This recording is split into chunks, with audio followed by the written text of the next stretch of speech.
Selamat pagi jemaat yang saya kasihi dalam Tuhan Yesus Kristus. Dalam sukacita Allah kita bertemu lagi di tempat ini untuk berbuat bakti kepada Tuhan. Ya, seminggu telah berlalu, Tuhan sudah peliharakan kehidupan kita dengan luar biasa. Kita akan lanjutkan pelajaran kita pagi hari ini ya, masih ke materi pengantar kepada hermeneutik yang sehat. Jadi walaupun pelajaran sehari ini cukup panjang ya, hari ini sudah sampai ke pertemuan yang ke-17 ya, tidak terasa. Kalau dibagi 4 berarti sudah berapa bulan kita dalam materi ini, khusus hari Minggu ya. Tapi sekali lagi, walaupun panjang, ini baru pengantar ya, hermeneutik yang sehat. Nah, lalu belajar betulannya di mana? Ketika kita praktek ya, ketika kita mulai menerapkan apa yang kita dapatkan ini saat kita belajar firman ya. Itulah pelajaran sesungguhnya berhermeneutik. Jadi iman Kristen itu praktek ya, teologi Kristen itu praktis ya. Apa yang kita pelajari, kita terapkan dalam kehidupan sehari-hari ya. Mari kita lanjutkan. Nah, minggu lalu kita sudah sampai ke sini ya, bagian ini. Kita sudah kupas bahwa langkah awal adalah dari peringatan tegas dan jelas dari firman Tuhan sendiri bahwa isi firman dalam Alkitab ini tidak boleh ditafsirkan menurut kehendak sendiri. Kalau firman melarang kita menafsirkan isinya menurut kehendak sendiri, pasti firman menyediakan cara yang benar ya, sesuai kehendak Allah. Nah, ini yang kita sudah pelajari sejauh ini disebut sebagai hermeneutik yang sehat. Dan Yesus sendiri, Sang Firman, pribadi Yesus sendiri meneladankan melakukan ini ketika menyampaikan firman ya. Nah, saya kasih gambar orang yang belajar ya. Ada buku-buku yang harus dipakai, ada usaha ya. Sebagai kebalikan dari gaya pendekar mabuk ya, yang sayangnya masih banyak dipraktekkan saat ini ketika seorang hamba Tuhan, pendeta, gembala naik ke mimbar ya. Kita hindari itu ya, karena kita tahu persis ini adalah perkataan Allah ya. Firman Allah sesuatu yang kudus, berasal dari Allah yang kudus. Nah, kalau kita mengasihi firman, mencintai firman, memiliki takut akan Tuhan, kita akan memperlakukannya dengan benar ya. Disitulah muncul hermeneutik yang sehat. Nah, kita sudah belajar sampai kemarin bahwa isi dari hermeneutik yang sehat adalah khotbah ekspositori. Jadi usahakan setiap kita ada kesempatan menyampaikan firman kepada orang lain, yang kita lakukan adalah khotbah ekspositori, hasil dari melakukan eksposisi ya. Nah, kita sudah baca ayat-ayat yang saya kasih warna biru di atas sini, yang menjadi prasyarat supaya hermeneutik yang sehat dalam kerangka pengajaran firman yang sistematis yang sehat itu bisa berjalan ya. Nah, kita sudah baca misalkan 2 Timotius 2:15 ya. Kita sudah sempat singgung kemarin ayat ini, nanti kita akan perdalam, yang mengatakan bahwa kita harus ada usaha ya ketika kita akan masuk ke dalam pengajaran firman yang sehat, hermeneutik yang sehat, maka dituntut usaha dari kita ya. Jadi nggak bisa nyantai, nggak bisa malas-malasan. Jadi firman menegaskan harus ada usaha ya. Ini di 2 Timotius 2:15. Lalu kita sudah singgung juga 1 Timotius 5:17 yang berkata apa minggu lalu? Pemimpin rohani penatua yang berjerih lelah, berjerih payah, melakukan pengorbanan besar dalam berkhotbah dan mengajar firman, layak diberi penghormatan 2 kali lipat ya. Nah, saya mau singgung sedikit penghormatan ini tidak saja sikap, terutama sikap kita kepada firman yang diberitakan ya. Kalau pembicaraannya sudah berjerih lelah, melakukan segala usaha yang diperlukan untuk menggali firman dan menyampaikan, maka jemaat yang menerima pun harus memiliki usaha yang sama, ya, berjerih lelah yang sama. Fokus, terima dengan segala kerelaan hati, sampai rumah dipelajari kembali. Alkitab mengajarkan demikian. Jemaat di Berea melakukannya sebagai teladan bagi kita. Lalu menguji apa yang diterima dan ada perenungan, penundukan kehendak kepada kebenaran itu supaya hidup kita diubahkan oleh kuasa firman bersama dengan Roh Kudus. Jadi harus sebanding ya, jangan sampai yang naik mimbar sudah melakukan jerih lelah, tapi jemaat seadanya gitu sikap hatinya ya. Sekali lagi, menyimpang dari apa yang ditetapkan Allah adalah dosa ya. Jadi di tempat ini kita tekan-tekankan terus tentang dosa ini, meleset dari sasaran ya, hamartia. Jadi sedikit saja dosa ya. Nah, kenapa saya tekan-tekankan terus tentang hal dosa ini? Karena kita hidup dalam masyarakat Kristen yang sudah terbiasa mengabaikan apa yang namanya dosa ya. Hidup sebagai orang Kristen tapi menumpuk dosa. Nah, Alkitab menegaskan ini berulang-ulang supaya kita menjaga hidup kita dengan penuh kewaspadaan ya, siap siaga. Jadi itu ya. Nah, kita akan mulai sekarang membahas tentang usaha tadi ya. Jadi kalau saya kasih gambaran di sebelah kiri hermeneutik yang sehat dengan banyak buku orang memusatkan pikiran ya untuk belajar, lalu kemudian disertai dengan doa ya. Kita sudah baca Kisah Rasul pasal yang ke-6. Tapi yang sebaliknya yang gaya mabuk itu ya seadanya gitu. Kita tidak bisa pakai gaya pendekar mabuk memasuki peperangan rohani ya. Karena selengkap senjata Allah untuk menghadapi tipu muslihat iblis hanya kebenaran ini. Kita akan lihat sekarang untuk melengkapi tanda tanya ini ya. Jadi kerangka pengajaran firman yang sehat itu seperti apa secara lengkap. Nah, ini kemarin kita sudah baca ayat-ayat yang banyak ya. Sekarang kita fokus ke yang saya kasih terang ini ya, ini 2 Timotius 2 ayat 15. Dikatakan, usahakanlah supaya engkau layak di hadapan Allah sebagai seorang pekerja yang tidak usah malu, yang berterus terang memberitakan perkataan kebenaran itu ya. Jadi berhadapan dengan firman ini harus ada usaha. Tentu saja ini terutama konteksnya hamba Tuhan ya. Jadi pesan Rasul Paulus kepada anak rohani terkasihnya yang juga menjadi gembala, yaitu Timotius, dalam melaksanakan tugas penggembalaan sebagai pemberita dan pengajar firman. Tapi sekali lagi, karena tugas mengajar firman Tuhan bebankan kepada semua orang percaya, jadi walaupun diawali dengan seorang gembala, katakanlah di gereja, tetapi yang diharapkan adalah terjadi estafet kepemimpinan. Ya, sekali lagi dalam konteks iman Kristen, kepemimpinan tidak bisa lepas dengan tugas utama yaitu menyampaikan firman, mengajar firman. Selamat pagi, silakan duduk. Nah, jadi ketika jemaat berkumpul dalam ibadah di gereja seperti hari Minggu ini, diharapkan terjadi estafet kepemimpinan ya. Dan tugas utama pemimpin dalam iman Kristen adalah memberitakan dan mengajar firman. Jadi tugas ini dibebankan kepada gereja Tuhan ya, setiap orang percaya, setiap pribadi. Saya ingatkan lagi, di bawah perjanjian baru kita adalah kerajaan imamat yang rajani ya. Jadi tugas keimaman itu ada di pundak setiap kita. Nah, ini. Oke, jadi ini ya, saya kasih tanda kuning, warna kuning untuk dua kata pokok dari ayat ini. Saya baca ulang ya. 2 Timotius 2 ayat 15. Usahakanlah supaya engkau layak di hadapan Allah sebagai seorang pekerja yang tidak usah malu, yang berterus terang memberitakan perkataan kebenaran itu ya. Jadi ketika kita berusaha, kita melakukan jerih lelah, melakukan pengorbanan, bayar harga ya. Dari sisi waktu, pikiran, dan mungkin sumber daya yang lain ketika kita belajar firman untuk mendapatkan pesan rohani dari Allah yang akan kita gunakan untuk menuntun kita menjalani kehidupan ini, kita diperintahkan untuk melakukan usaha ya. Nah, ketika kita melakukan usaha inilah hasilnya Allah memandang kita layak di hadapan Allah ya. Jadi bukan pinternya kan, di sini bukan dibilang pinternya kan yang membuat kita layak di hadapan Allah, tetapi usahanya. Jadi dalam kondisi seperti apapun jemaat Tuhan berikan karunia.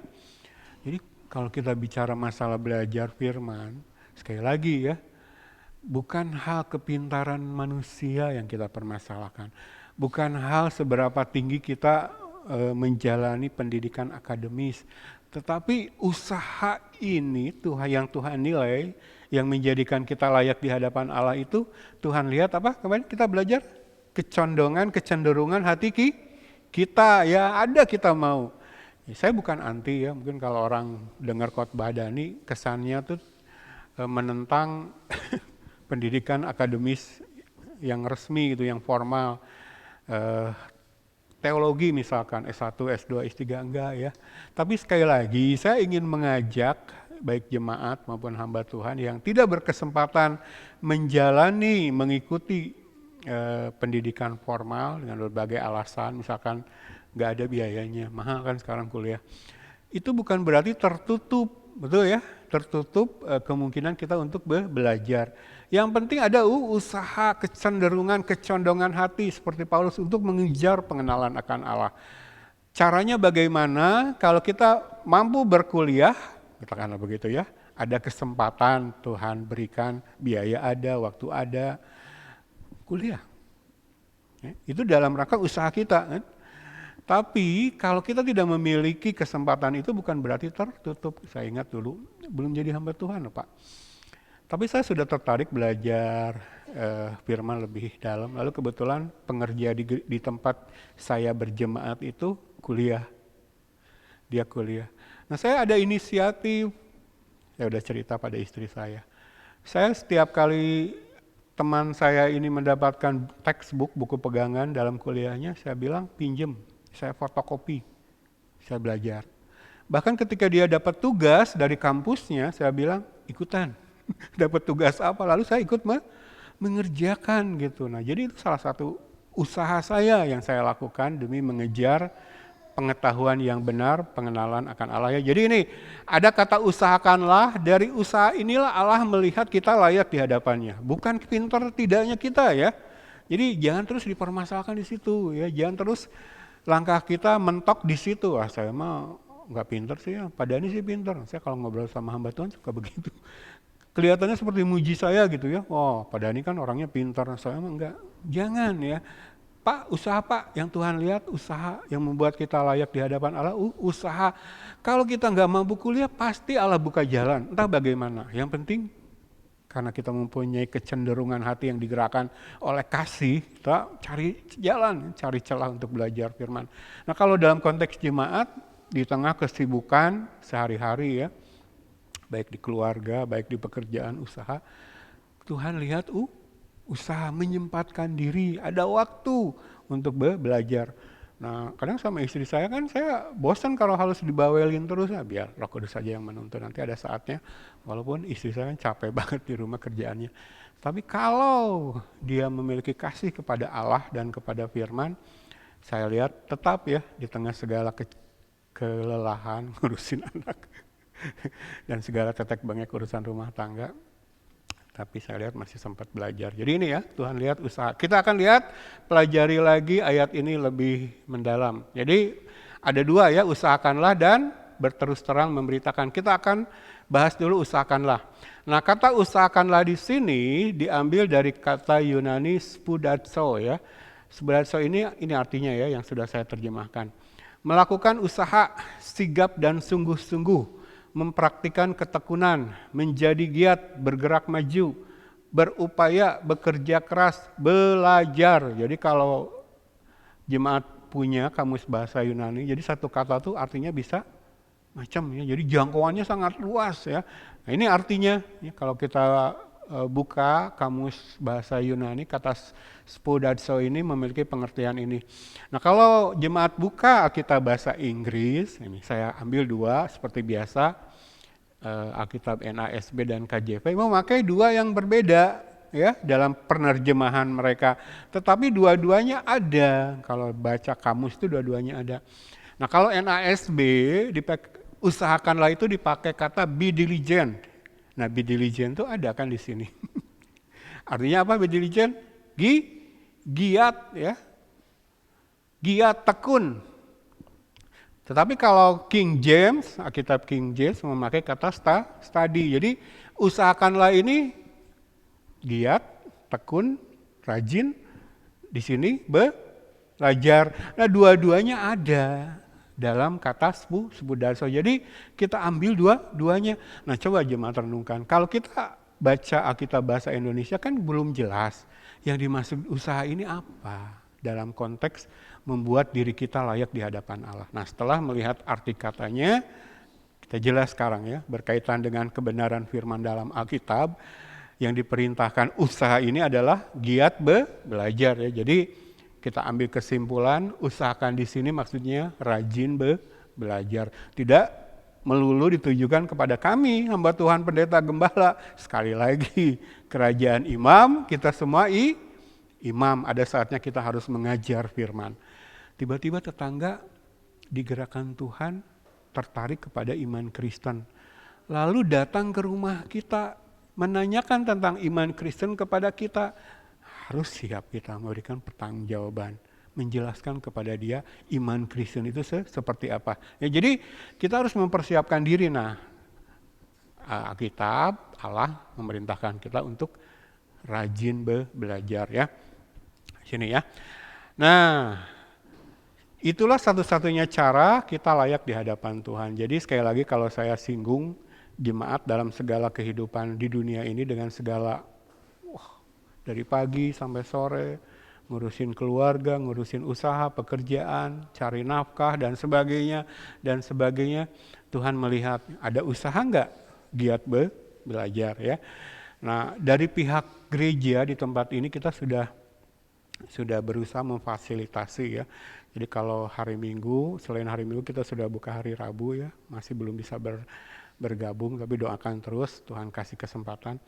Nah, sebenarnya kalau saya ngobrol dengan gembala yang jemaatnya sudah banyak, gereja yang sudah sukses, kalau dinilai dari jumlah jemaat, saya bilang seperti ini, saya suka ngobrol sama istri juga, kalau kami Tuhan kasih jemaat sebanyak itu, betapa hari-hari kami dalam seminggu akan penuh. Coba bayangkan, Senin, Selasa, Rabu, Kamis, Jumat, Sabtu mungkin kami harus mengadakan PA. Kalau jemaatnya banyak ya. Karena sasarannya kan lain, temanya bisa kaya gitu. Lalu ada yang masih anak muda, remaja, ada yang sudah berkeluarga ya, berumah tangga. Lalu kemungkinan ada yang pengusaha, ada yang pekerja. Kita akan bisa membuka banyak kelas PA pendalaman Alkitab dengan berbagai tema ya. Lalu yang mungkin kerjanya shift siang bisa ikut yang kelas malam, yang kerjanya shift malam bisa ikut yang shift siang gitu kan. Kita akan bikin seperti itu, akan begitu luar biasa, dinamis, menarik kehidupan kita sebagai orang percaya. Jika misalkan di gereja kita seperti itu ya, Senin sampai Sabtu. Saya bilang ke istri, waduh kita akan sibuk nih ngatur schedule ya, jadwal pengajaran firman. Nah seperti ini ya, sekali lagi, itulah yang membuat kita layak di hadapan Allah. Jangan terpaku saya merasa bodoh, tidak sepintar dia, jangan ya. Tuhan lihat usahanya ya, Tuhan lihat usahanya, itu yang membuat kita layak di hadapan kita. Seorang pekerja yang tidak usah malu. Jadi sebagai umat Tuhan, kita harus memiliki keberanian menghadap tahta Allah karena kita tidak ada beban. Nah seringkali kan ini kisah nyata dalam kehidupan orang percaya, ketika kita kurang dalam usaha kita untuk membuat kita layak di hadapan Tuhan, ketika kita mau menghadap tahta Allah, masuk ke hadirat Tuhan, suka ada beban. Pasti kalau yang punya Roh Kudus itu seperti itu. Aduh seminggu ini saya udah males-malesan, sama sekali nggak buka Alkitab, nggak mengulang pelajarannya Om Dhani hari Minggu. Saya terlalu diseret arus kesibukan, pekerjaan, usaha dan sebagainya. Nah ketika hari Minggu datang itu pengaruh. Walaupun mungkin secara kesadaran itu kita nggak sadar itu, tapi itu pengaruh secara rohani. Kadang hari Minggu mau ke gereja lagi itu kayak ada. Nah itu yang dimaksud dengan rasa malu, itu sesuatu yang membebani, yang menjadi perintah kita untuk secara antusias, sukacita, semangat datang ke rumah ibadah ya. Tapi kalau kita melakukan usaha dengan tekun, Tuhan karena saya sibuk dalam pekerjaan saya, hari ini cuma 15 menit. Tapi saya masuki 15 menit persekutuan dengan Allah saat teduh ini dengan penuh kerinduan, penuh kasih. Tuhan tahu, betul ya? Jadi Tuhan melihat usaha ya. Jadi bawa terus kehidupan kita, gerakan terus ke arah sana ya. Jadi tidak usah malu, kita dengan penuh keberanian, surat Ibrani katakan dengan penuh keberanian menghadap tata Allah. Tahu saya anak Bapa. tahu hak-hak saya di dalam dia, dalam iman kepada Tuhan. Tapi itu keberanian menghadap tahta Allah itu kita bangun semakin pede ketika kita usahanya juga mengiringi ya dalam kehidupan. Jadi usaha. Ya. Jadi ini kata usahakanlah ya. Oke. Nah, sekarang kata kunci yang kedua. Dalam Alkitab bahasa Indonesia ditulis berterus terang memberitakan. Nah, ini sekali lagi penafsiran dan penerjemahan yang kurang tepat akan menghilangkan makna sesungguhnya ya. Coba kita lihat.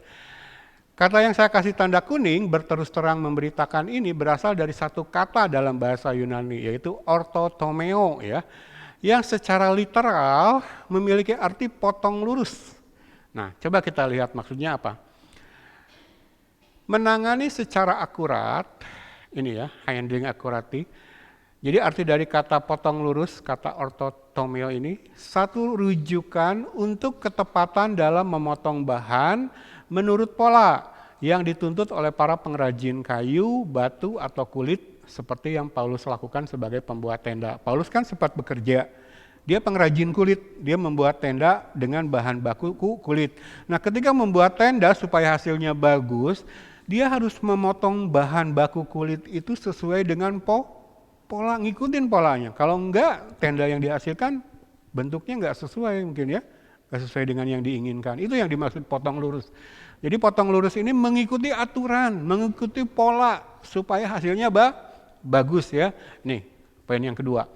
Presisi dan akurasi ya diperlukan dalam menafsirkan isi Alkitab lebih dari hal apapun karena yang ditangani oleh penafsir adalah perkataan kebenaran firman Allah. Ya, jadi ini saya kasih gambaran ini pengrajin kayu ya. Jadi ketika dia membuat ukiran itu dia mengikuti pola untuk menghasilkan bentuk sesuai dengan yang dia inginkan. Ya, nggak asal gitu. Itu yang dimaksud potong lurus. Nah, ketika kita berhadapan menangani Alkitab ini, kalau kita memiliki kesadaran bahwa ini adalah perkataan Allah, firman Allah, kita akan melakukan hal yang sama. Kita ingin dari belajar firman itu hasilnya sesuai dengan maksud Tuhan. Hidup kita diubahkan, kita diberkati, diperkaya secara rohani ya. Kapasitas kita sebagai orang percaya semakin naik level terus. Ya, mampu melakukan tugas kita dalam membangun jemaat Tuhan ini menjadi berkat, khususnya dalam memberitakan firman. Jadi ketika kita berhadapan dengan firman ini, waduh, apa yang Tuhan tetapkan, cara-cara ngikutin cara Allah. Ya. Nggak pakai hikmat kita ya, hikmat kita, nalar kita dipakai, tapi ditundukkan kepada Kristus ya, seperti ini. Nah, nanti semakin ahli kita, karena di awal belajar sudah ngikutin pola, nah nanti semakin ahli mungkin kelihatannya tidak ikutin pola lagi ya, tidak lihat pola lagi. Kalau kita lihat pengrajin pahat ini bekerja kan kelihatannya sudah, dia nggak lihat apa-apa lagi kan, betul ya Pak ya? Udah kerja itu karena polanya sudah tertanam dalam kehidupannya. Ya. Mungkin Paulus juga karena sudah ahli sebagai pengrajin pembuat tenda dari kulit, ya sehari-hari dia nggak lihat lagi pola gitu dalam memotong, tapi dia memotong lurus karena sudah latihan mungkin sekian lama, pola itu sudah tertanam dalam dirinya ya. Jadi seperti ini. Nah, untuk melakukan ini ya, supaya kita berterus terang memberitakan atau potong lurus ya, maka diperlukan usaha yang tidak main-main tetapi ketekunan atau kerajinan dalam belajar. Nyambung ya.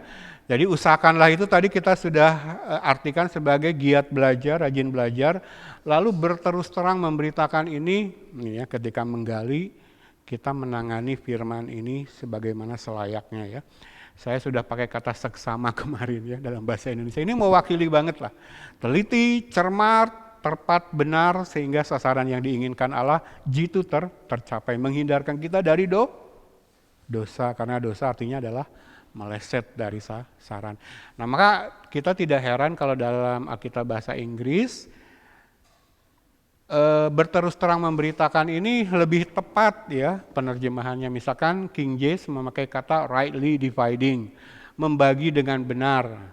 Lalu NASB memakai ungkapan handling accurately, menangani secara akurat. Lebih tepat ya. Alkitab bahasa Inggris menafsirkan dan menerjemahkan kata ortotomeo ini daripada Alkitab bahasa Indonesia. Karena coba kalau jemaat sebelum diterangkan ini, berterus terang memberitakan, yang saya kasih tanda kuning, maksudnya apa? Berterus terang memberitakan.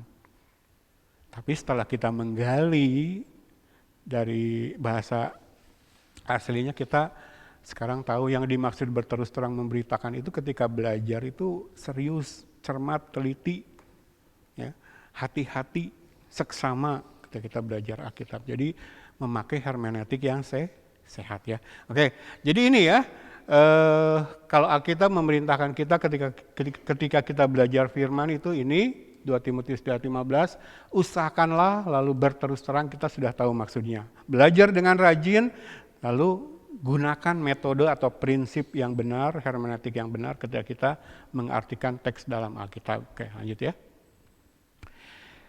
Nah, kalau kita melakukan itu, apa yang diamanatkan dalam surat Timotius tadi, kita disebut sedang melakukan eksegesis.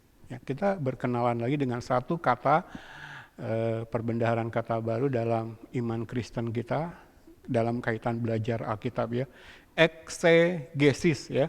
Nah, eksegesis ini berasal dari kata Yunani eksegesis dan berasal dari kata akarnya exegoma yang artinya ini ya, menerjemahkan, menafsirkan. Jadi kalau kata exegoma ini artinya I explain, I interpret, atau saya menjelaskan, saya menafsirkan, itu eksegesis.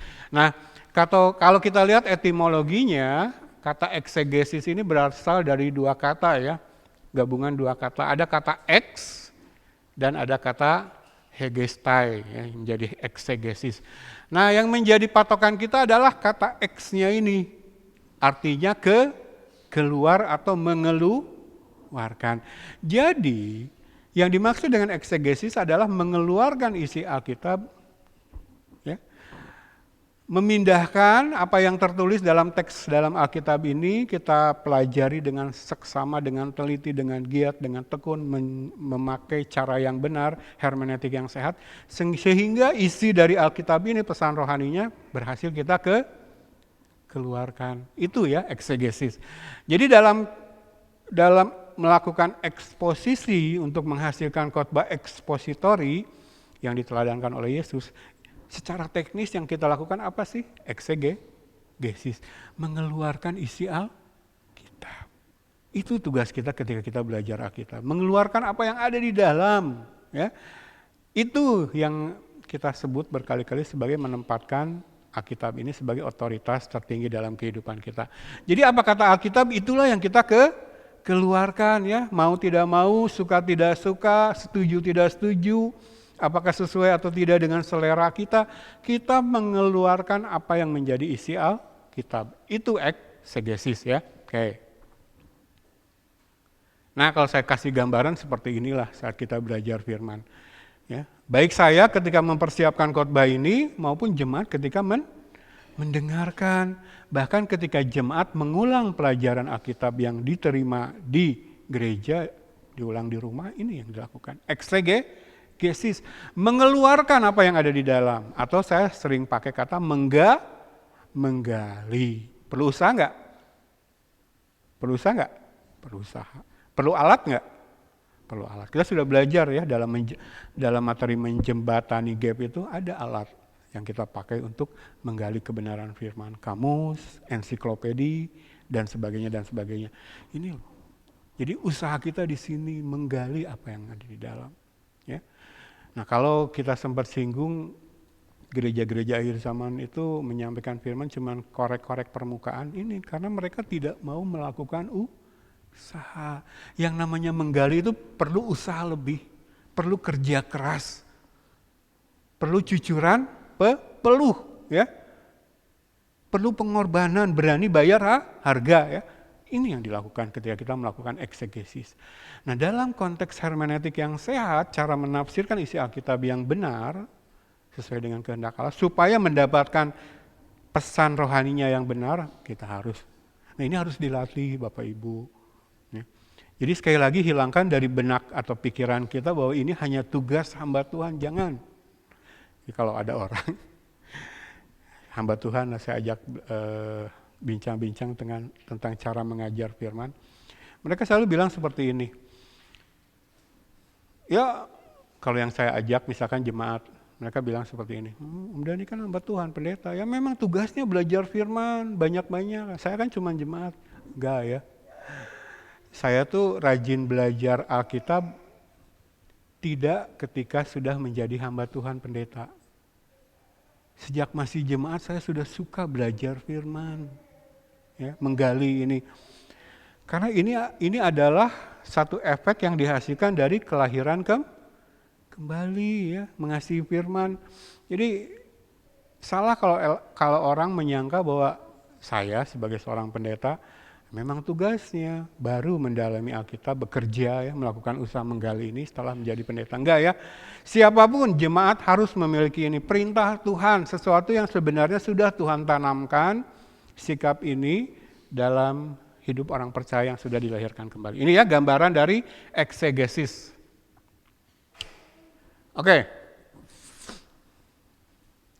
Kembali ke ayat 2 Timotius 2 ayat 15. Jadi usahakanlah di sini lalu berterus terang memberitakan ini. Kita sudah tahu artinya sekarang di sini adalah apa tadi?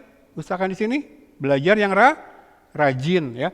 Lalu berterus terang memberitakan ini potong lurus ya. Jadi ketika kita menggali firman ikuti pola, ikuti aturan yang Tuhan tetapkan. Nah, ini saya kasih beberapa ayat sebagai gambaran. Dalam Matius 13 ayat 44 dituliskan seperti ini. Hal kerajaan sorga itu seumpama harta yang terpendam di ladang, yang ditemukan orang lalu dipendamkannya lagi. Oleh sebab sukacitanya pergilah ia menjual seluruh miliknya lalu membeli ladang itu. Coba perhatikan ayat ini. Saya baca pelan-pelan ya, saya ulang. Hal kerajaan sorga itu seumpama harta yang terpendam di ladang, yang ditemukan orang, lalu dipendamkannya lagi. Oleh sebab sukacitanya, pergilah ia menjual seluruh miliknya, lalu membeli ladang itu.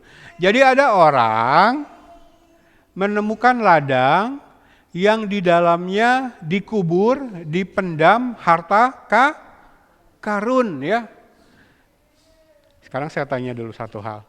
Kalau orang mengubur harta karun sangat berharga, dangkal atau dalam? Semakin berharga harta itu semakin dalam. Orang ini menemukan ladang yang di dalamnya dikubur harta karun sangat berharga. Sukacita dia. Saking sukacitanya dia menemukan ladang dengan harta karun terpendam di dalamnya, lalu dia menjual segala yang menjadi miliknya untuk membeli ladang itu. Yang jadi pertanyaan saya, setelah dia membeli ladang itu apa yang dia lakukan? Menggali untuk mendapatkan harta itu. Mendapat gambaran gak iman Kristen yang benar itu seperti ini? Jadi ketika seseorang menemukan iman Kristen, bertemu dengan pribadi Yesus, karya keselamatan di dalam dia, jaminan sorga, maka dia lepas semua hal dalam hidupnya. Demi benar-benar sungguh-sungguh menjadi murid Kristus. Tidak ada lagi yang memecah fokusnya dalam pengiringan dan pelayanan kepada Kristus. Semua hal dia singkirkan menjadi nomor 2, nomor 3, nomor sekian.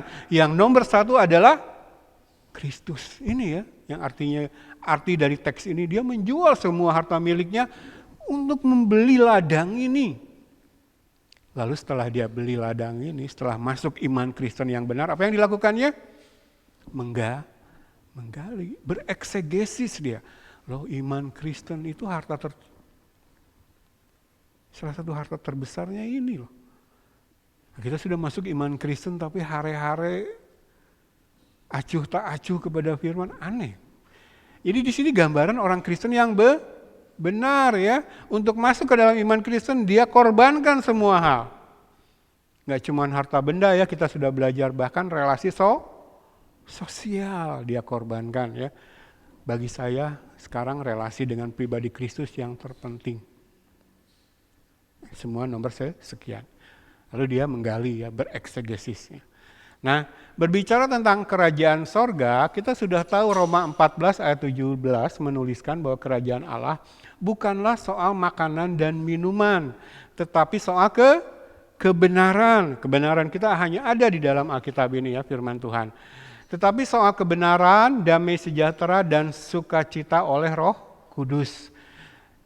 Jangan mengartikan sukacita dan damai sejahtera oleh Roh Kudus ini terpisah dari kebenaran. Ya. Jadi kan gereja akhir zaman cenderung seperti itu. Mereka mengklaim memiliki Roh Kudus, tetapi sukacita yang mereka klaim sebagai karya Roh Kudus itu lepas dari kebenaran dalam Alkitab. Nggak ada ya, nggak ada cerita seperti itu. Jadi baca ini sebagai satu paket yang tidak bisa terpisahkan. Saya baca ulang. Kerajaan Allah bukanlah soal makanan dan minuman, tetapi soal kebenaran, damai sejahtera, dan sukacita oleh Roh Kudus. Itu satu kesatuan. Karena Roh Kudus akan memunculkan, memproduksi sukacita dan damai sejahtera dalam kehidupan kita ketika kita membangun kehidupan kita di atas iman yang benar berdasarkan kebenaran firman Tuhan dalam Alkitab. Ya. Jadi jangan menyangka, mengharap Roh Kudus bekerja memberikan kepada kita sukacita dan damai sejahtera ilahi sejati ketika kita jauh dari kebenaran. Oke, ini penjelasannya. Makanan dan minuman melawan kebenaran, damai sejahtera, sukacita oleh Roh Kudus. Satu paket ya. Nah, makanan dan minuman di sini berbicara tentang segala hal yang tidak penting. Atau kalau dalam iman Kristen, ketaatan luar, topeng, pencitraan, ya. Ini yang dimaksud dengan makanan minuman di sini. Hal-hal yang lahiriah tidak saja merujuk kepada harta lahiriah, benda-benda lahiriah, tetapi juga merujuk kepada sikap iman Kristen yang salah. Jadi sikap iman Kristen yang hanya di permukaan, hanya tampak luar, topeng, pencitraan. Jadi sudah bukan zamannya lagi jadi Kristen pencitraan ya. Kalau saya masih menemukan banyak orang Kristen yang Kristennya Kristen versi pencitraan itu, saya suka bilang dalam hati, hari gini masih Kristen pencitraan. Wow, Bapak, Ibu, Tuhan Yesus sebentar lagi mau datang.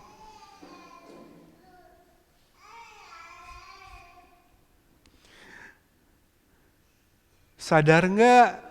Akhir alam semesta, kehidupan di dunia ini sudah sebentar lagi akan berakhir kepada kekekalan.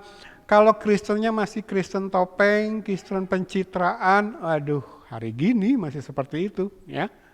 Nah, bahaya loh kalau Kristen pencitraan. Kalau Kristen pencitraan, yang dia jadikan pertimbangan adalah penilaian manusia, ya. Taat dalam pandangan manusia, aktif pelayanan dalam pandangan manusia, benar atau salah dalam pandangan manusia. Dan saya temukan kalau orang-orang Kristen pencitraan ini yang dalam pelayanan pengalaman saya temukan itu, ketika dia menyadari sudah berbuat dosa, maka yang pertama dia takutkan adalah takut dosanya diketahui oleh orang. Saya sudah banyak bertemu dengan orang Kristen seperti itu. Aduh Pak Pendeta, gimana nih kalau orang tahu? Jadi takutnya sama orang dulu, takutnya citranya rusak dulu daripada takut kepada Allah.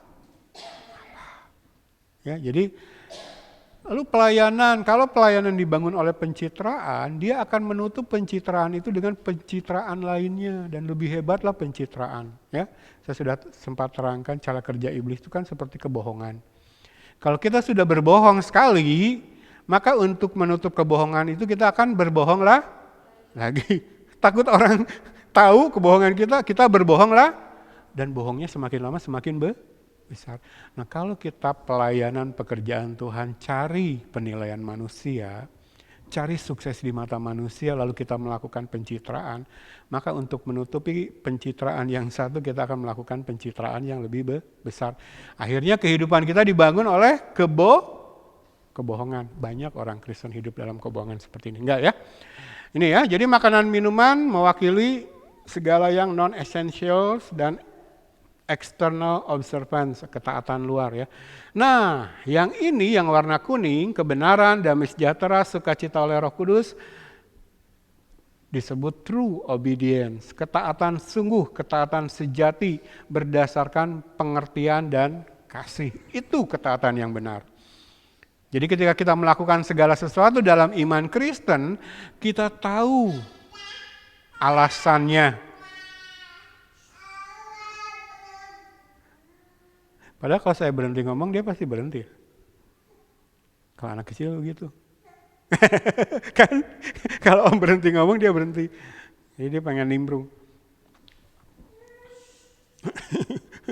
Oke, lanjut ya.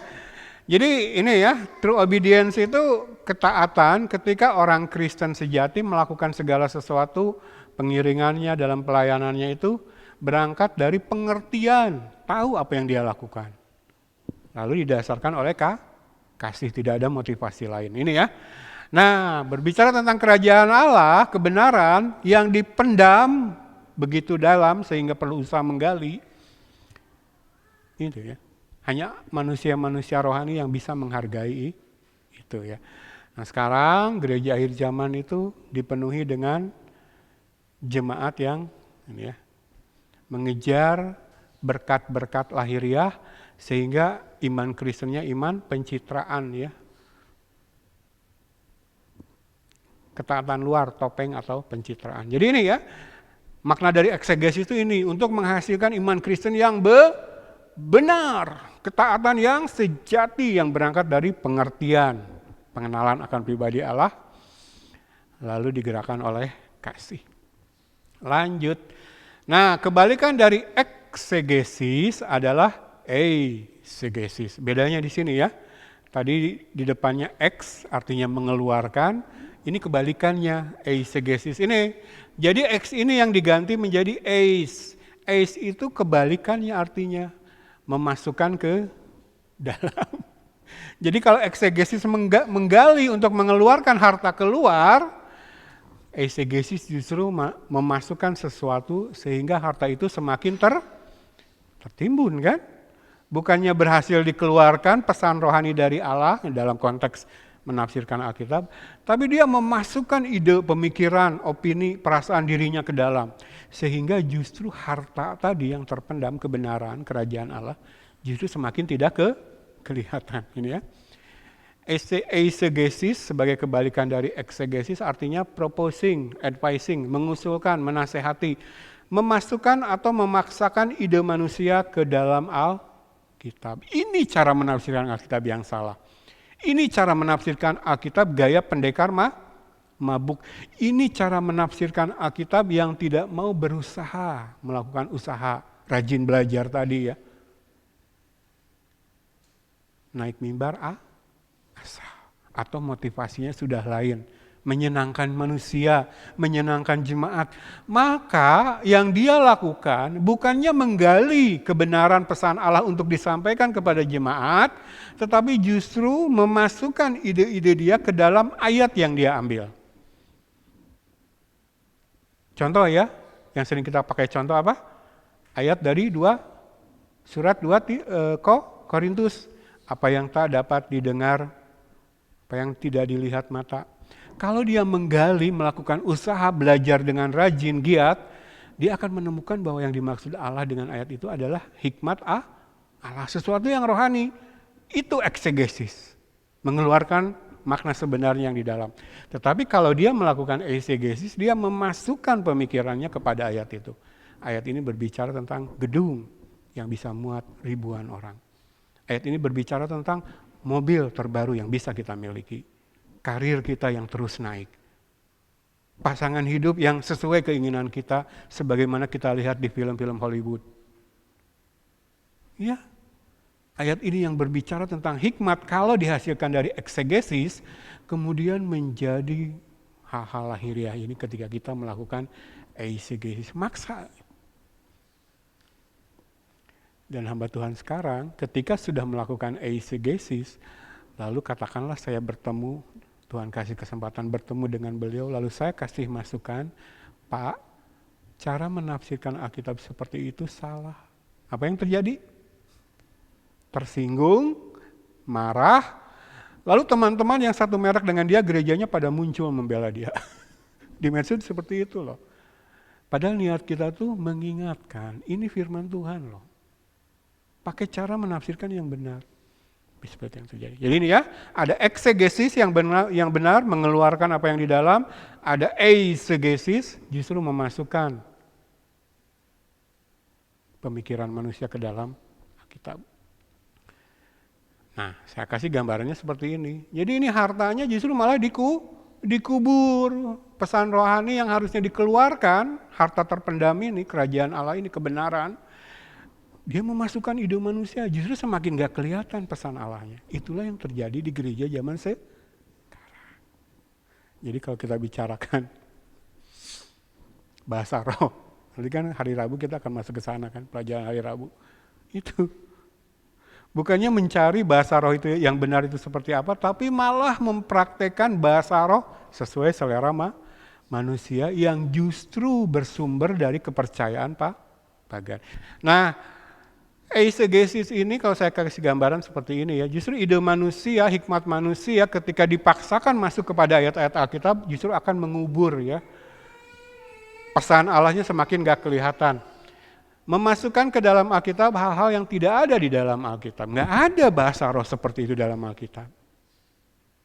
Sebagai praktek orang percaya, tapi itu dipaksakan. Dengan alasan apa? Ini sudah jadi tradisi organisasi kami berabad-abad. Kan? Ya. Makanya eisegesis ini diplesetkan menjadi isigesis. Tahu kan arti kata isi? Gampangan, cari jalan mudah.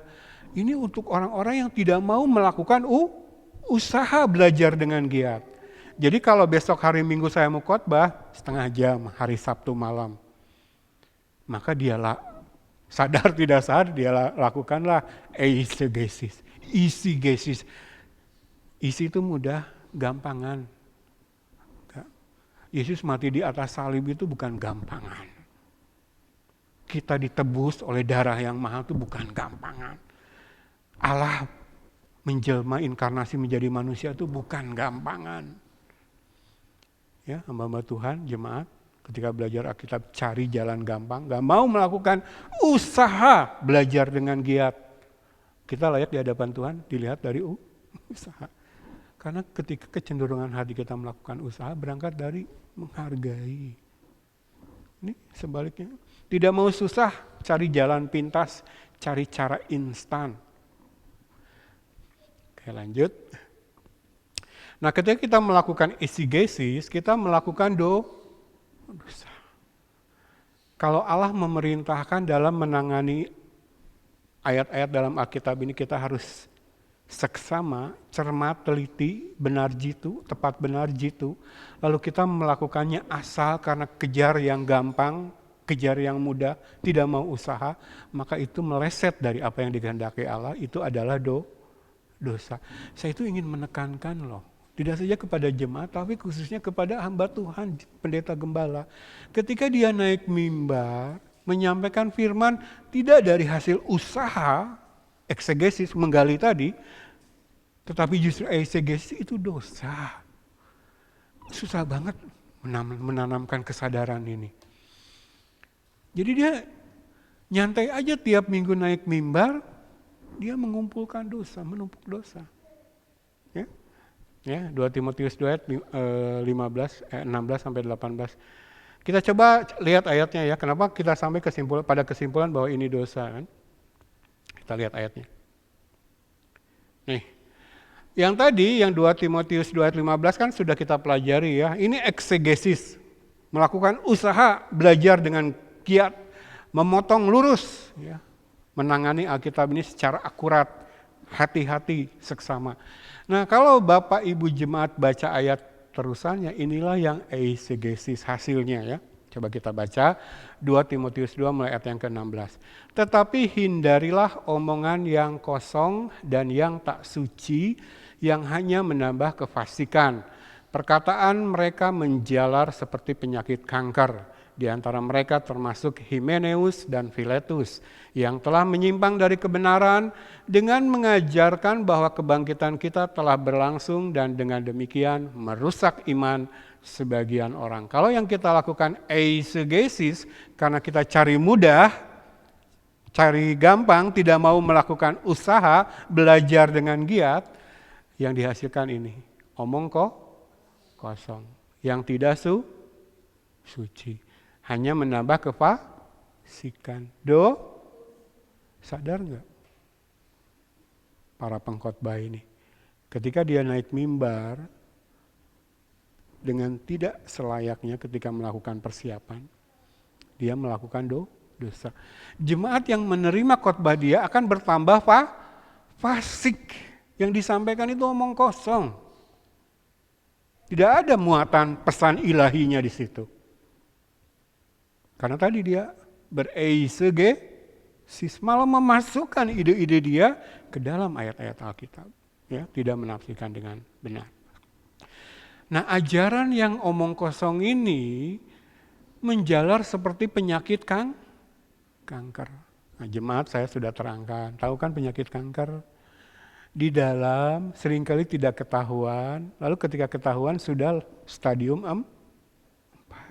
Tidak terlihat cara dia menjalar dan merusak tubuh kita. Tetapi akibatnya fatal. Ini loh omong kosong, khotbah-khotbah yang isinya omong kosong ya.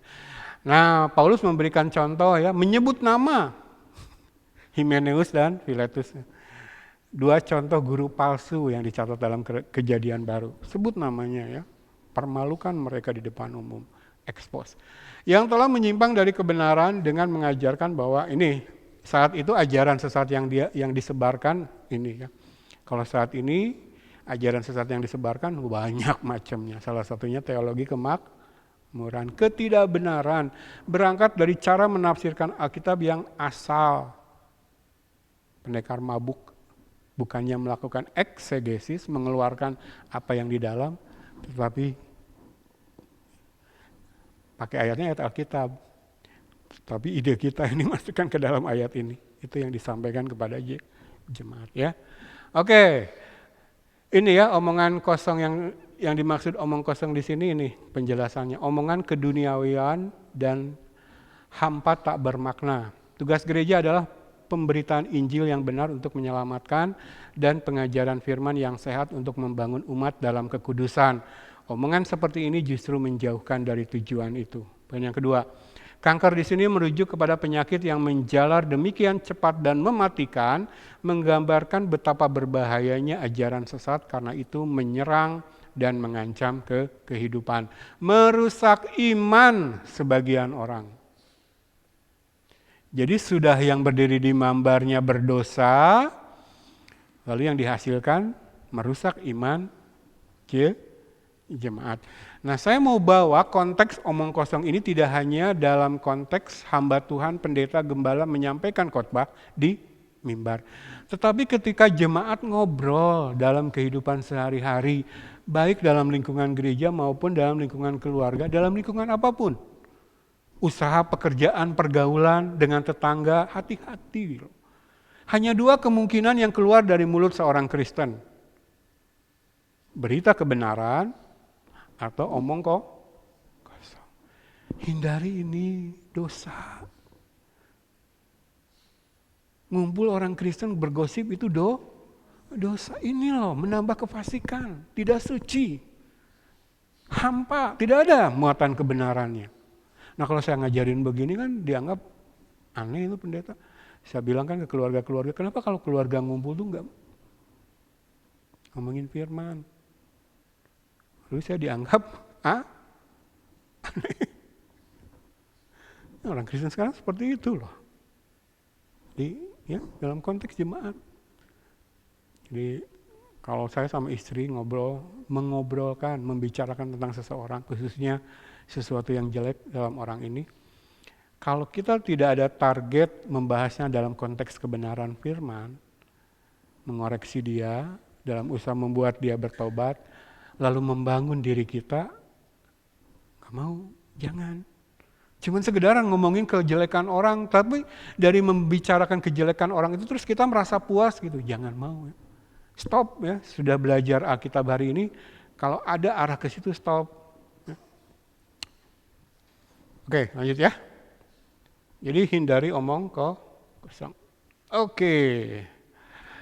Nah, kembali ke kata dosa ya, karena jemaat gereja sekarang anti dari istilah dosa ya.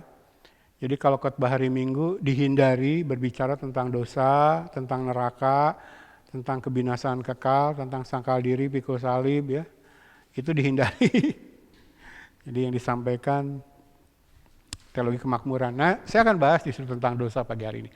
1 Yohanes 3 mulai ayat yang ketiga. Setiap orang yang menaruh pengharapan itu kepadanya menyucikan diri sama seperti dia yang adalah suci. Jadi kehidupan orang Kristen dalam perjalanannya di dunia satu saja yang dia cari, yaitu penyucian.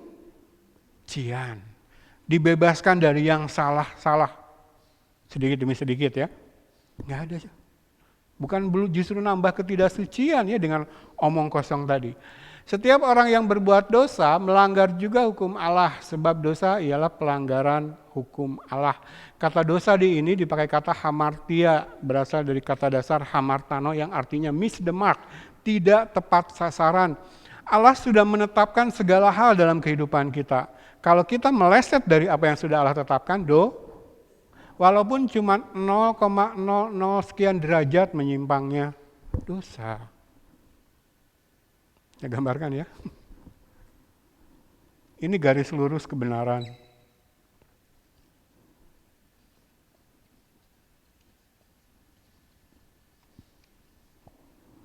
Kita meleset sedikit dari sasaran ini, gak banyak-banyak. Sudutnya sedikit saja. Dek, tutupnya merah kok keluarnya biru. Gak usah banyak-banyak lah. Ini kan sedikit kan derajatnya. Nah kalau kita nggak belajar Alkitab, nggak belajar firman, kita nggak akan tahu saat kita melengsek.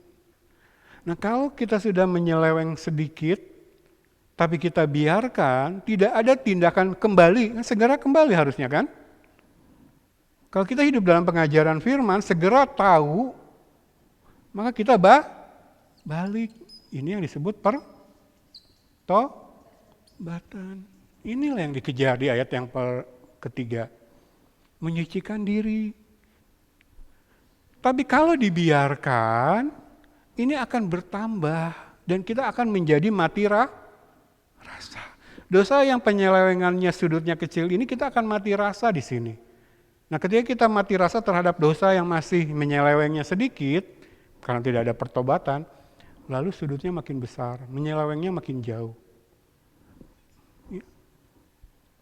Makanya orang bergereja tuh ini loh, ketika kita belajar firman. Seminggu ini ada nggak dari pelajaran firman kita introspeksi, bercermin dari kebenaran firman. Kalau ada yang sudah menyeleweng sedikit saja Tuhan, ampuni, bertobat, balik segera. Itu loh. Nah kita lakukan ini sepanjang hidup kita, sampai kita ketemu Yesus. Yang berhak masuk surga itu yang melakukan ini setiap saat dalam kehidupannya. Bukan sempurna, sempurnanya sudah ketemu Yesus. Tapi ketika Tuhan ketika melihat kecenderungan hati kita kejar ini, jangan kasih kesempatan. Jadi ibadah hari Minggu itu kesempatan mendapatkan yang benar supaya tahu yang masih salah. Segera berbalik ya.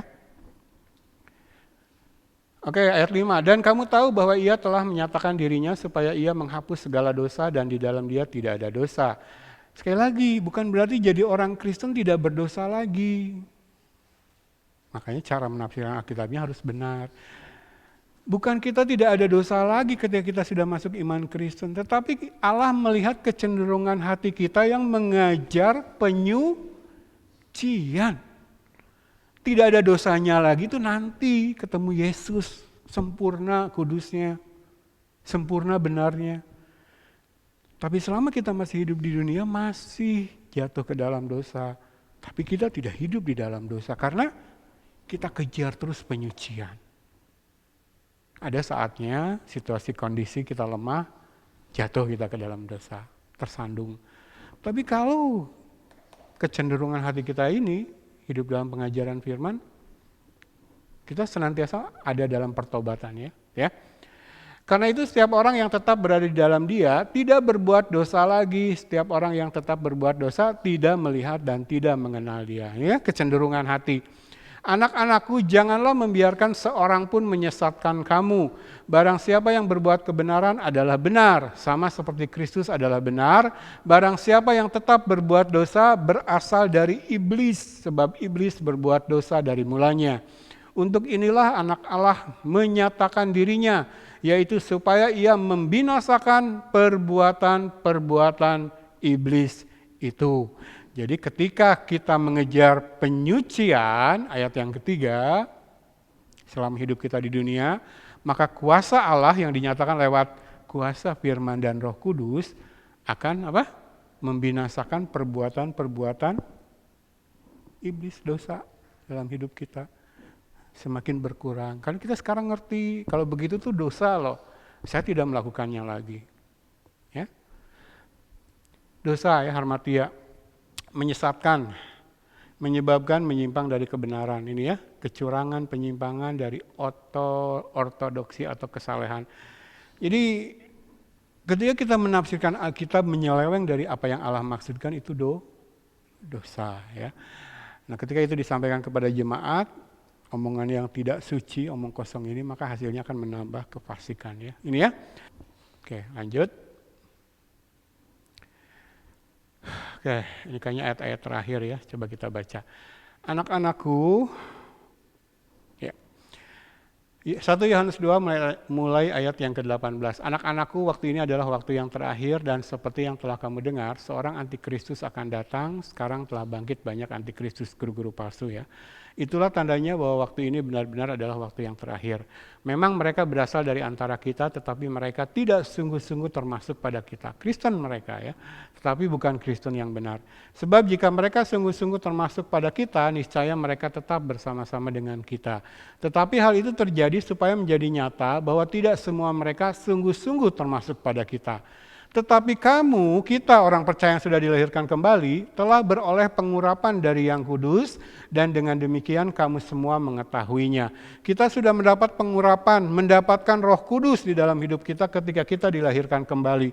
Maka keberadaan Roh Kudus dalam hidup kita lah yang membuat kita tahu yang sesat. Tahu mana guru palsu yang berusaha menyesatkan lewat omong kosong dari mimbar. Kita tahu. Orang yang memiliki Roh Kudus, yang memiliki pengurapan dari Yang Kudus ketika kita dilahirkan kembali, tahu itu. Dari mana dia tahu? Apakah dengan berdoa nangis-nangis lalu lalalala? Apakah dengan cara itu dia menjadi tahu mana yang sesat? Baca lanjut ya. Lompat ke ayat 26. Semua itu kutulis kepadamu, yaitu mengenai orang-orang yang berusaha menyesatkan kamu. Jadi kita tahu, Roh Kudus memberi kita tahu mana yang sesat, mana guru-guru palsu dari apa yang ditulis para nabi dan rasul kepada kita. Artinya lewat pengajaran firman, lewat melakukan eksegesis. Hamba Tuhannya melakukan eksposisi kemudian menyampaikan khotbah ekspositori. Baik hamba Tuhan maupun jemaat melakukan usaha belajar dengan tekun. Lewat cara itulah Roh Kudus, pengurapan yang kita terima membuat kita tahu ajaran yang sesat. Dari apa yang dituliskan. Pelajari ini. Itu loh yang Roh Kudus pimpin dalam kehidupan orang percaya. Dia menjadi tahu kebenaran itu ketika dia belajar. Bukan bersemedi di bawah pohon, lalu tiba-tiba jadi tahu. Emang Ultraman berubah jadi superhero. Enggak ya. Itu semua itu kutulis kepadamu. Ayat 27 ya. Sebab di dalam diri kamu tetap ada pengurapan yang telah kamu terima daripadanya. Karena itu tidak perlu kamu diajar oleh orang lain. Ini juga disalah tafsirkan oleh mereka. Tidak perlu diajar katanya. Kalau sudah punya Roh Kudus, tinggal duduk, berlutut, berdoa, nangis-nangis, sikia baraba, tiba-tiba tahu kebenaran. Mungkin enggak? Kalau ditafsirkannya secara kontekstual, yang dimaksud dengan tidak perlu kamu diajar oleh orang lain ini merujuk kepada guru-guru nabi-nabi Jadi kalau menafsirkan ambil cuma satu ayat, pakailah oleh Pentakosta karismatik. Bukan, Kalau sudah punya Roh Kudus nggak usah belajar lagi. Dani ini sejak masuk ke Cilengsi aneh deh sesat. Sudah punya guru katanya Roh Kudus, nggak perlu belajar lagi. Ya, jadi tidak perlu diajar oleh orang lain. Ini yang dirujuk adalah guru palsu, nabi palsu. Baca makanya ayat sebelumnya dan ayat sesudahnya. Artinya kita jemaat yang sudah hidup dalam pengajaran firman yang benar, gembalanya mau berjerih lelah, berkorban untuk mengajar firman yang benar, nggak perlu diajar sama nabi-nabi palsu itu. Ajarannya sesat, nggak benar. Bertekunlah dalam pengajaran yang benar. Ini ya. Nah lewat situlah pengurapan itu bekerja. Ya. Oke, lanjut lagi ya. Tetapi sebagaimana pengurapannya mengajar kamu tentang segala sesuatu dan pengajarannya itu benar, tidak dusta, dan sebagaimana ia dahulu telah mengajar kamu, demikianlah hendaknya kamu tetap tinggal di dalam dia. Ini juga ini untuk mendukung penafsiran yang salah ini juga. Karena udah ada pengurapan itulah yang mengajar kita, Roh Kuduslah yang mengajar kita. Sebenarnya kalau mematahkan dalil ini gampang. Kalau Allah mau mengajar umatnya lewat Roh Kudus yang ada dalam kehidupan kita, lalu buat apa Allah menetapkan ada pengajar di gereja? Ada gembala. Lalu buat apa kita beribadah, berkumpul setiap minggu? Kan udah Roh Kudus mengajar sendiri gitu. Itu yang pertama ya. Dalil itu aneh. Lalu yang kedua, ingat, firman ini ditulis oleh Nabi dan Rasul atas pimpinan dorongan Roh Kudus. Lalu buat apa ini dituliskan oleh Allah, repot amat. Kalau kemudian Roh Kudus mengajar sendiri. Hanya dengan berdoa, nangis-nangis, lalu ting kita tahu. Buat apa repot-repot dulu? Roh Kudus menggerakkan Nabi dan Rasul menuliskan ini. Jadi kalau kita menafsirkan Alkitab kontekstual, nggak ambil yang ini lepas, ya, bangunan pemahaman jadi benar. Jadi ini merujuk kepada nabi-nabi palsu. Jadi Roh Kudus bekerja mengajar kita lewat apa yang dituliskan. Nah kalau jemaat nanti di rumah baca 1 Yohanes pasal yang kelima diulang lagi. Bahwa pengenalan kita akan Allah itu lewat belajar apa yang sudah dituliskan oleh nabi dan rasul. Disitulah Roh Kudus bekerja. Memimpin kita dalam satu pengajaran.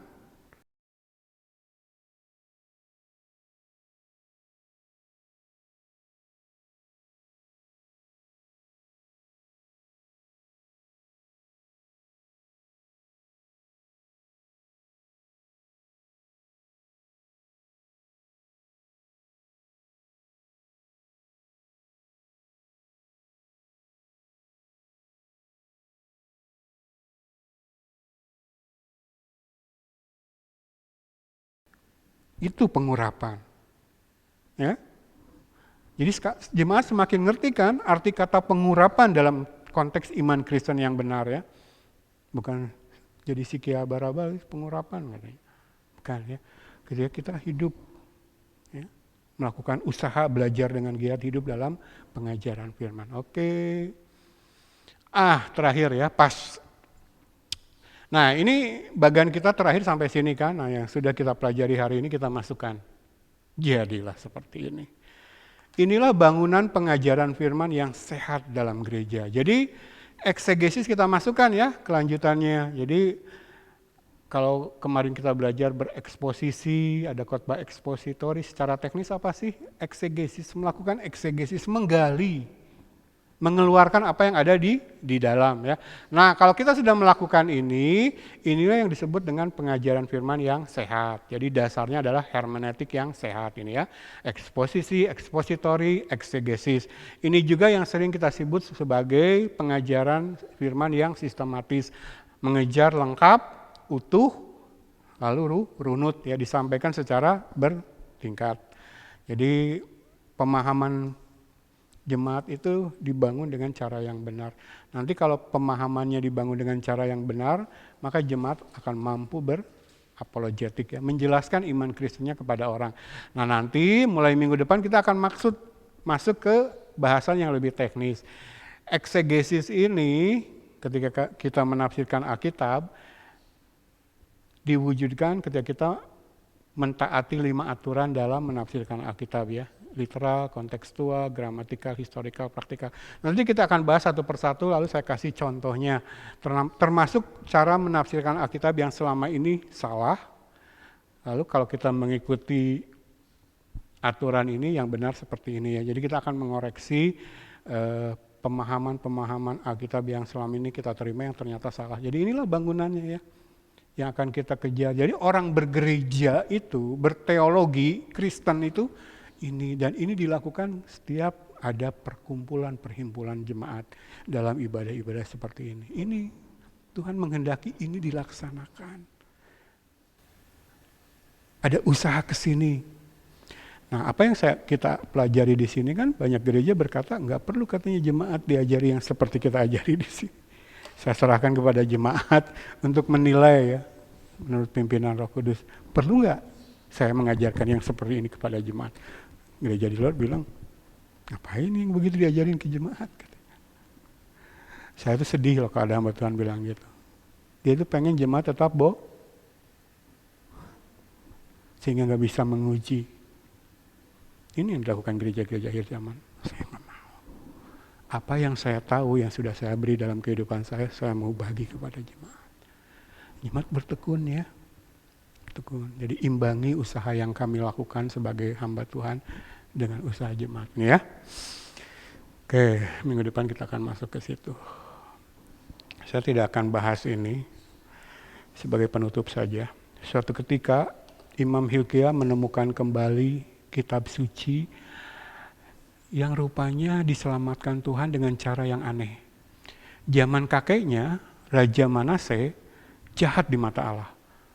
Dia mendirikan mezbah-mezbah pemujaan kepada berhala, lalu dia menghancurkan bait Allah, lalu dia menghancurkan kitab suci yang ada di zamannya, Raja Manase. Padahal ayahnya Raja Hizkia, raja yang saleh, tapi anaknya Manase jahat di mata Tuhan. Ini Raja Yosia ya, Yosia ini cucu dari Manase ya. Nah, Raja Yosia ini dia mengasihi Tuhan, melakukan apa yang benar di hadapan Tuhan. Lalu dia mengutus Imam Hilkia untuk memperbaiki bait Allah yang sudah dirusak oleh kakeknya. Nah, ketika mengorek-ngorek mau membangun kembali bait Allah, Hilkia menemukan kitab suci dalam reruntuhan. Rupanya itu cara Allah menyelamatkan kitab suci ini sehingga tidak ikut dihancurkan oleh kakeknya Manase. Ketika ini dibacakan kepada raja, lihat. Segera sesudah raja mendengar perkataan kitab Taurat itu yang ditemukan dalam reruntuhan lalu dibacakan, dikoyakannya lah pakaiannya. Ada pertobatan. Lalu langkah selanjutnya, pergilah mintalah petunjuk Tuhan bagiku, bagi rakyat dan bagi seluruh Yehuda tentang perkataan kitab yang ditemukan ini. Maka dalam masa pemerintahan raja ini terjadilah yang namanya kebangunan rohani. Ketika kitab suci ditemukan kembali, dibacakan kembali, bahkan kemudian minta petunjuk lebih dari Tuhan, diajarkan. Terjadilah pertobatan dan kebangunan rohani. Nah, kita melihat cara-cara menafsirkan Alkitab yang salah di gereja akhir zaman yang sudah menjadi tradisi. Nah, ketika kita kembali kepada cara menafsirkan Alkitab yang benar, kita seolah-olah dipimpin Tuhan untuk menemukan kembali kitab suci. Dan ketika ini diajarkan dengan benar, apa adanya, akan memunculkan pertobatan lalu kebangkitan rohani. Kerinduan untuk minta petunjuk Tuhan. Minta petunjuk Tuhan bagi saya sebagai raja, juga bagi seluruh Yehuda, bagi seluruh umat Tuhan. Supaya ke depan kita akan membangun kehidupan kita sesuai dengan kebenaran. Jadi ini yang saya kejar, yang Tuhan kasih dalam kehidupan kita berjemaat di tempat ini. Pengajaran tentang cara menafsirkan Alkitab seolah-olah Tuhan bimbing untuk menemukan kembali. Oh, Alkitabnya kita nggak pernah hilang. Gereja-gereja sekarang membawa-bawa Alkitab, betul? Tetapi dengan cara penafsiran yang ngaco, gaya pendekar mabuk, sama bisa dibilang seolah-olah ini hilang ya. Sekarang kita mulai bereksegesis lagi ya, belajar cara menafsirkan Alkitab yang benar supaya kita mendapatkan pesan Allah rohani untuk membangun kehidupan kita ke depan. Mari saya undang jemaat bangkit berdiri. Kita usaikan dulu pelajaran kita hari Minggu ini ya. Haleluya. Terima kasih Tuhan.